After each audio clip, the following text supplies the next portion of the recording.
Gujarat gas ने Q1 के result declare किए। हम यहाँ पे देखेंगे कि गुजरात गैस एक लीडिंग सीएनजी सप्लायर कंपनी है। हम यहाँ पे देखेंगे कि उनका रेवेन्यू कितना हुआ था। पिछले ईयर में 3900 करोड़ का हुआ था। पिछले क्वार्टर में Q4 में 4300 करोड़ और इस क्वार्टर में अगर देखोगे आप तो 4600 करोड़ का यहाँ पे रेवेन्यू हुआ है। मतलब क्वार्टर ऑन क्वार्टर यहाँ पे रेवेन्यू में ग्रोथ दिख रही है। उसके बाद हम देखेंगे कि टोटल एक्सपेंस कितना हुआ था। पिछले ईयर में 3600 करोड़ का, पिछले क्वार्टर में वही एक्सपेंस बढ़ के 3800 करोड़ का और इस क्वार्टर में अगर देखोगे आप तो 4200 करोड़ का यहाँ पे एक्सपेंस हुआ था।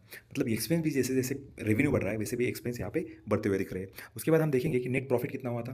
पिछले ईयर में 215 करोड़ का हुआ था। पिछले क्वार्टर में वही बढ़ के 410 करोड़ का हुआ। इस क्वार्टर में अगर देखोगे आप तो 330 करोड़ का यहाँ पे प्रॉफिट होते हुए दिख रहा है। मतलब पिछले ईयर से यहाँ पे अच्छी खासी हमें प्रॉफिट में ग्रोथ दिख रही है। उसके बाद हम देखेंगे कि अर्निंग पर शेयर 3.14 था, पिछले क्वार्टर में 5.96 था और इस क्वार्टर में अगर देखोगे आप तो 4.80 है। मतलब यहाँ पे ईपीएस भी बढ़ता हुआ दिख रहा है।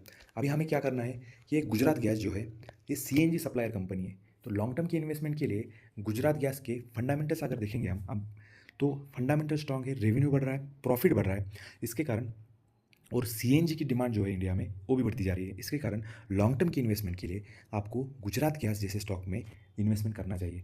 ये आपको स्टॉक आने वाले टाइम में अच्छे खासे रिटर्न दे सकता है।